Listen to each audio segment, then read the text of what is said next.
this video, I attempted a hardcore Pokemon Emerald Genlocke, brother. A Genlocke is a normal hardcore Nuzlocke. If a Pokemon faints, it's dead. No going past the level cap of the gym leader, and Noob's Claws takes place. Now for the extra rules, I start in Pokemon Yellow, and I make my way all the way up Pokemon Scarlet. The Nuzlocke will be considered fully completed once I beat that final game. Whatever team I beat the final boss of the game will go on with me to the next game. If a Pokemon ascends twice, then it will gain access to an egg move and better IVs. Spoilers of the last Genlocke, so if you want to go watch the series and not be spoiled, click off now. I have a playlist where you can watch all of them. And as a quick recap of the team that beat the last game, we have Hype the Charmander, Lassie the Lapras, Jaden the Snorlax, Breeze the Ghastly. Those are for our Kanto squad, but newcomers are Sock the Sentret. He will never be used or mentioned once. This is it. Odd the Totodile, and with that, it's time to start our next Genlocke, the Advance League.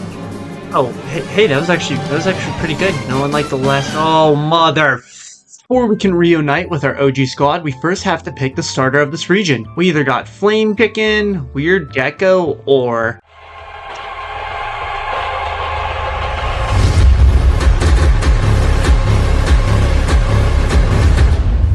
So we add Skipper the Mudkip to our squad. On Route 101, we get Rebel the Poochyena. 103, we get Gulp the Wingo. On 102, we find Wurmple the Hayden. And if he evolves into a Dustox, then we will have a very valuable member of the team. If you didn't know, Dustox is one of the rare Pokemon that actually learns Protect as a natural move. So he can solo Norman all by himself.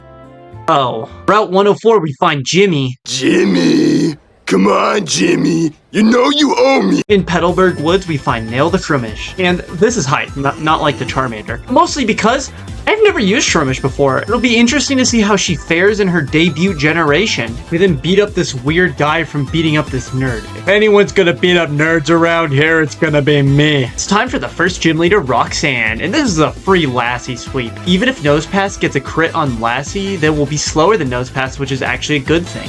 You see, the way how the AI works in Emerald is that the AI sees Rock Tomb as a speed lowering move. So if I'm faster, it will go for it, but when I'm slower, even with Rock Tomb being super effective, she'll go for Tackle instead. After that, we save this guy's cat from another Team Aqua dude. We get a ride from an old man and his cat, and after expertly going through the section blind, it's time to take on Broly. And the cool thing about this fight is that he legally cannot touch ghost types. And would you look at what I have?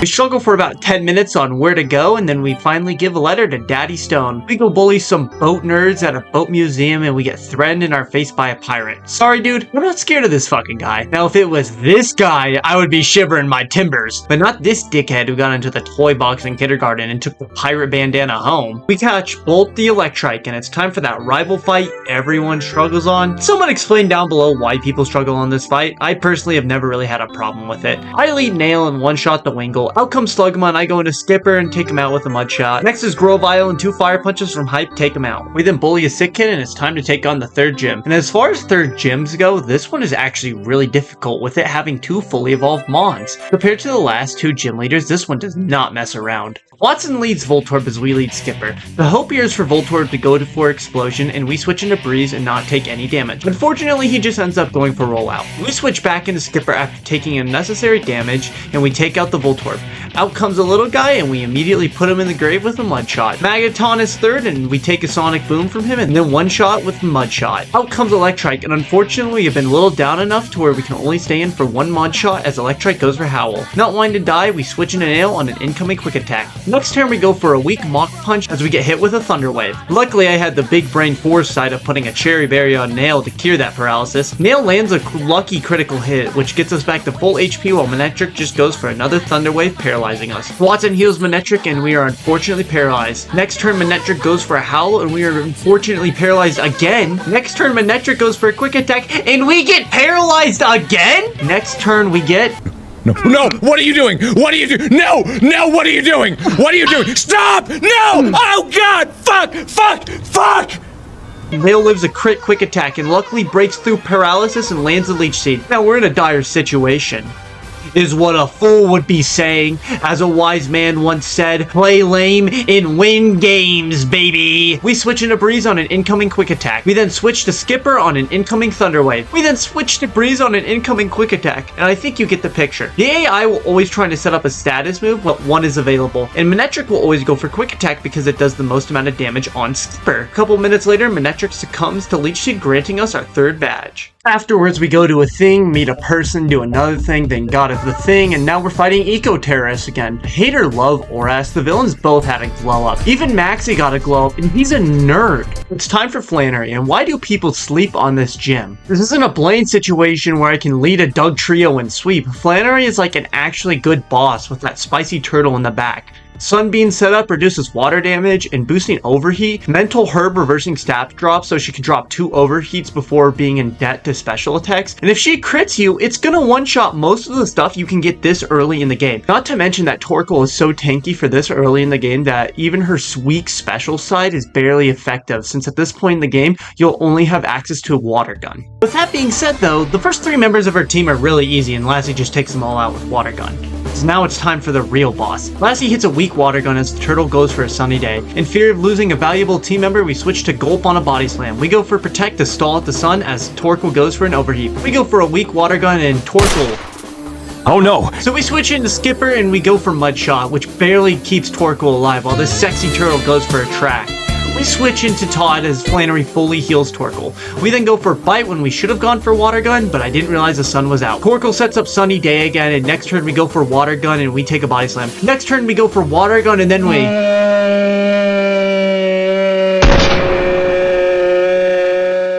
we have to choose a starter, and we chose Todd the Totodile at Professor Elms. We go into Todd, who unfortunately comes out on a crit Rock Slide. Todd in an oncoming flamethrower. Todd holds out for a Hyper Beam, and after 2 stirs, Charizard goes down.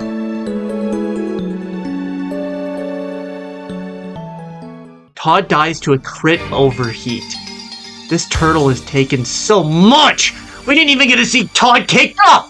It was his only wish and this monster took it away from him! With a quick vengeance, we send out Skipper and go for a Mud Shot as Torkoal goes for a Body Slam. We go for Water Gun to try and avoid missing Mud Shot, but with Sun up, it just barely leaves Torkoal on this tiniest sliver of light, leaving this waste of oxygen alive. Unfortunately, not only is this turtle a murderer, she's really hot, as Skipper is infatuated with her the next turn. We switch into Lassie, and with 1 icy wind for the disrespect, we take her out, winning us our 4th badge. Now that last fight might have looked a bit sloppy, and that's because it was. To be fair though, this was the Discord call I was in while trying to make up a plan for this fight. We got Waffle House, all you got is Tim Hortons. But in Salt Lake City, we got Mormons. Your Prime Minister is Justin Trudeau.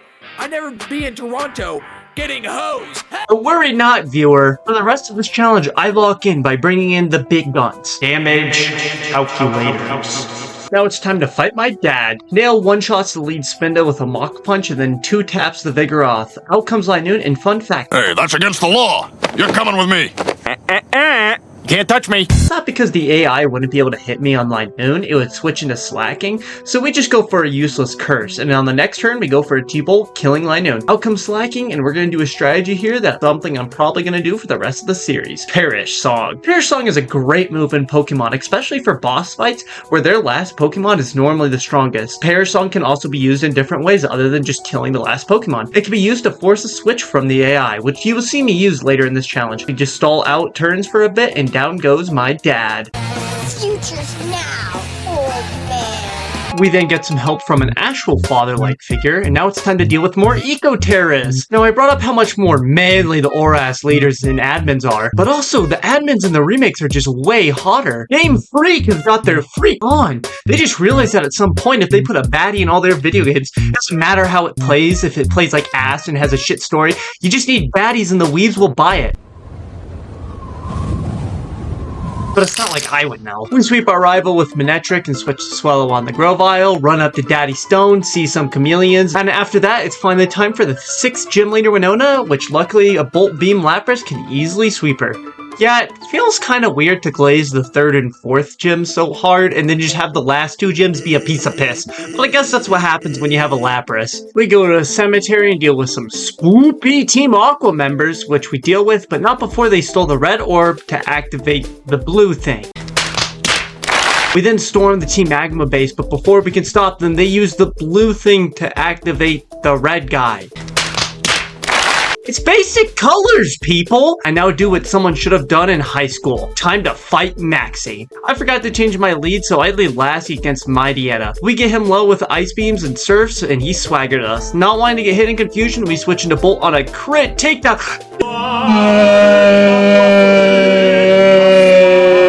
Oh. We're fine. I didn't realize we were severely underleveled with most of our team. We go into Skipper on a camera up and take it out with a surf. Crobat comes out and we leave a crit wing attack and retaliate with a surf. We switch on to Lassie on a super potion, and next turn we get hit with a confuse ray and we hit ourselves in confusion. So far, every single time I have had to fight a Crobat in this challenge, it has been the most annoying thing in the world. Next turn we finally land an ice beam, taking this thing. Let's fight! Next turn we finally kill this curse word. Now we have to take out the water terrace. The water guys want to get rid of the land, but I can't let that happen because I live there. And the land guys want to get rid of the water, but I can't let that happen either because that's where my trash goes. Afterwards, we destroy a puzzle made for 5-year-olds, and it's time to take on Tate and Liza. And this is my first double battle I've narrated, so I'm going to try and do my best. Tate and Liza lead Claydol and Natu, and we lead Breeze and Jaden. The plan is for Breeze to protect and bait 2 psychic moves from Claydol and Natu into the Breeze slot. It ends up working for Natu as Psychic goes into Breeze, and for some reason Claydol goes for Earthquake even though Breeze has Levitate anyways. Jaden takes it and claps back with a Shadow Ball, bringing Claydol down low. We switch into Breeze as Tate and Liza use a Hyper Potion on Claydol. A Psychic comes out on Rebel and we smack Claydol with another Shadow Ball. Next turn Xatu goes for a Calm Mind as Rebel uses Bite onto Claydol, knocking him out. In comes Lunatone on a Shadow Ball from Jaden that brings him down on low HP. Xatu sets up another Calm Mind as Rebel kills the Lunatone with a Bite and Jaden kills the Xatu with a Shadow Ball. After that, it takes Rebel and Jaden doubling into the Soul Rock to win the battle. Afterwards, we team up with Daddy Stone, fight some grunts, and we learn that the sole responsibility of this world rests on our shoulders. Archery time! He leads Mightyetta, we lead Jaden, taking him out with some body slams. Afterwards comes out another Crobat, we switch into Bolt and Thunderbolt him to hell. We have now been the water terrace and the land terrace. They realize the errors of their ways. We have to fix it because there is absolutely no authority in Hoenn. We get a quest from a gay guy, go to a tower, summon a penis snake, witness a peak cutscene, then talk to the terrace about how sorry they are. Imagine if in the real world I caused an event of mass destruction and instead of getting arrested, I just said, my bad, I won't do it again, and the government would be aight with it. 8th gym time, and we're in the 8th gym. Why the fuck does he have a love disc? Next is Whiscash, and Breeze, Next is Crawdon, and we just... Finally, a worthy opponent. Kingdra can be really annoying if he sets up too many double teams, so we're gonna have to avoid luck entirely. We switch into Lassie and set up a Perish Song. We then go into Jaden 1 turn before the AI switches out, and the Kingdra goes back and switches into Celio. We body slam him twice, killing this bastard. With only 1 Mon left, we Perish Song with Lassie and stall out till Perish Song overtakes Kingdra, getting us our 8th gym badge. Now it's time to take on the Elite Four, but before we can do that, we have to take on rival Wally. Wally once struggled with an illness that held him back, but everything changed when we met him. We showed him what it meant to push past the limits and never settle for anything less. With our guidance, he fought through his pain and grew stronger and embraced every single challenge. Today, Wally no longer is defined by his own sickness. He's thriving, pushing himself to be the best version of himself every day. We inspired him to rise above, and he's living proof of what can happen when you believe in yourself and never give up. Now it is time for us not to duel as master versus student, but as rivals. Here we go. I choose you, Dragonclaw, Dragonclaw, Flamethrower, Flamethrower, Flamethrower, Flamethrower. Wing attack. Wow, good job, Wally. You really have come a far way. Great. Shadow, you're an asshole, man. You are what you eat, Sonic. With that unfair confident boost and like an hour of calculating, it's finally time to take on the Elite Form. The team we are taking with us, and hopefully to the next game, is Breeze the Gengar. I mean, come on, how can we not take the jokester of the team, Breeze? Hype the Charizard, who hasn't done anything noteworthy except bully a sick game, and he's like kind of useless, but I need them Gen 1 fans to keep watching the series. Shaden the Snorlax, the team's ultimate tank and ultimate carry. Lassie the Lapras, honestly the team's mascot, who has pulled us out of nasty situations before, and I'm sure if any come up in the Elite Four, they will be taken care of by Lassie. And now for the new recruits, Skipper the Swampert, the lover of the team, who won't be as important for the Elite Four, but who knows, if we make it to Sinnoh, he could be really useful. And last on the team is Nail the Breloom, who has proven that she is quite the fighter. Let's hope that with this team, we can make the Elite Four our bitch. First up for the Elite Four is Sydney. He leads Mightyena, and we lead Nail, who is holding a mental herb that removes the Intimidate stat drop from Mightyena. And with our level advantage and that massive attack stat, we... Second up is Phoebe, and we have the Fat Bastard. Glacio's next, and we lead Nail, who kills the two Celios. Out comes Walrein, and we go into our resident Ice and Water type, Lassie, and we kill Walrein with two Thunderbolts. We set up a Perish Song, which just forces Glalie to switch, but we use this opportunity as a free switch to Nail, which finishes off the last two Glalies with Brick Breaks. For my first time using Breloom, she is leaving a massive impression on me. This thing is amazing. Next is Drayden. We lead Skipper into a Shogun, and we go for an Ice Beam, taking out Shogun. Out comes Altaria, and what do you think I'm going to do?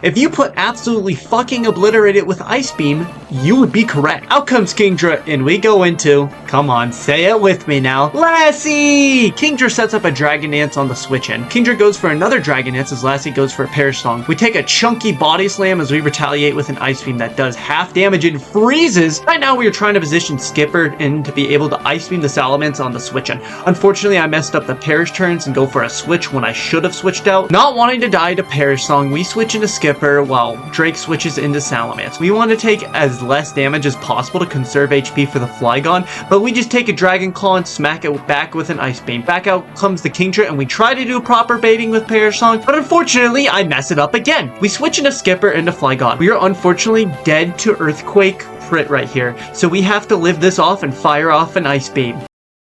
Luckily, Skipper holds as we go for an Ice Beam, killing off Flygon. Out comes Kingdra, and come on, you should know what's about to happen. Perish Song, and down goes Drake, meaning only one stands in our way of victory.